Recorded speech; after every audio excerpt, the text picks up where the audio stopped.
कभी सोचा है दोस्तों, वो लड़का जो बिना बिजली के लालटेन में पढ़ता है, जिसके पास नोटबुक तक नहीं होती, फिर भी वो कैसे देश का बड़ा अफसर बन जाता है? क्योंकि सपनों की उड़ान कागज से नहीं, जज्बे से भरी जाती है। और आज मैं लेकर आया हूं एक ऐसी सच्ची और प्रेरणादायक कहानी जो आपकी पढ़ाई और जिंदगी दोनों का नजरिया बदल देगी। तो वीडियो को अंत तक जरूर देखिएगा। मैं हूं हसीम मिर्जा और आप देख रहे हैं हसीम मिर्जा लैब। दोस्तों, पढ़ाई का मतलब सिर्फ किताबें याद करना नहीं है, बल्कि अपने सपनों की दिशा में एक एक कदम आगे बढ़ाना है। बहुत लोग कहते हैं, मेरे पास पैसे नहीं हैं, मेरे घर में माहौल नहीं है। लेकिन क्या सच में हालात हमारी किस्मत तय करते हैं, या फिर हम अपनी मेहनत से हालात बदल सकते हैं? आज की इस कहानी में हम जानेंगे कि एक साधारण गांव का लड़का कैसे अपने सपनों को हकीकत बनाता है। तो चलिए शुरू करते हैं यह प्रेरणादायक कहानी, जिसका नाम है पढ़ाई की असली ताकत। एक छोटा सा गांव था बिहार में। नाम था देवरीपुर। वहां रहता था एक लड़का, राहुल कुमार। राहुल के पापा खेतों में मजदूरी करते थे और माँ दूसरे घरों में झाड़ू पोंछा करके घर चलाती थी।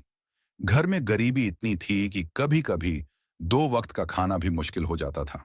लेकिन राहुल के दिल में आग थी।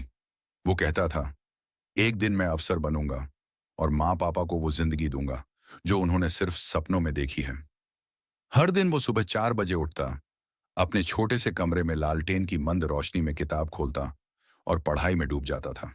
स्कूल जाने से पहले वो खेतों में पापा की मदद करता और लौटने पर माँ के लिए पानी भरने जाता था। एक दिन उसका दोस्त बोला, अरे राहुल, तू इतना क्यों पढ़ता है? गांव के बच्चे तो सब शहर जाकर मजदूरी करते हैं, तू भी चला जा। राहुल मुस्कुराया और बोला, भाई, मजदूरी करने से पेट भर जाएगा, लेकिन पढ़ाई करने से पूरी जिंदगी बदल जाएगी। उस दिन राहुल के दोस्त हंस पड़े, लेकिन राहुल का इरादा पक्का था। समय बीतता गया। राहुल ने 12वीं पास की और शहर जाकर कॉलेज में दाखिला लिया। लेकिन वहां जाकर एक नया संघर्ष शुरू हुआ।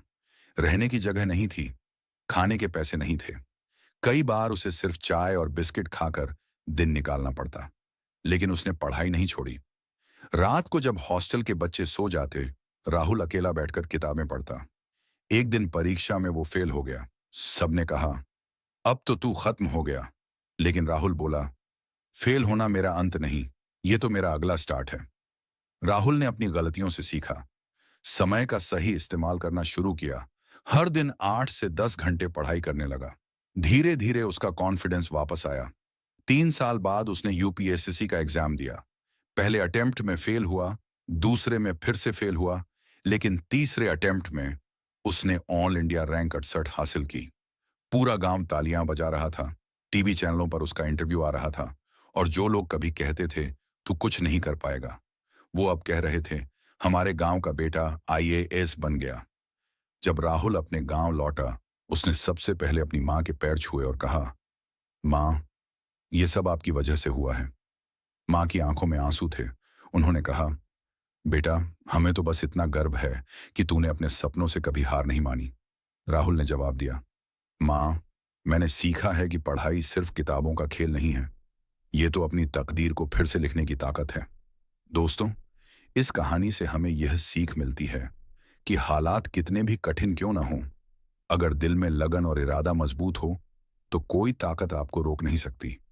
कभी यह मत सोचिए कि आपकी मेहनत व्यर्थ जा रही है, क्योंकि मेहनत हमेशा वक्त आने पर चमकती है। याद रखिए, जो रातों में जागते हैं, वही सुबह दुनिया को जगाते हैं। अगर हालात आपके खिलाफ हैं, तो घबराइए मत, क्योंकि यही हालात आपके लिए नया रास्ता बना रहे हैं। अगर लोग हंस रहे हैं, तो रुकिए मत, क्योंकि जब आप सफल होंगे, वही लोग आपकी मिसाल देंगे। और अगर आज मुश्किलें हैं, तो कल यही मुश्किलें आपकी कहानी का सबसे खूबसूरत हिस्सा होंगी। तो दोस्तों, अगर आपको यह कहानी पसंद आई हो, तो इस वीडियो को लाइक करें, अपने दोस्तों के साथ शेयर करें और ऐसे ही मोटिवेशनल वीडियो देखने के लिए सब्सक्राइब करें हमारे चैनल हसीम मिर्जा लैब को। मैं हूं हसीम मिर्जा, मिलता हूं आपसे अगली कहानी में। तब तक याद रखिए, पढ़ाई बोझ नहीं है, यह अपने सपनों की चाबी है। धन्यवाद। Thank you for watching Hasim Mirza lab.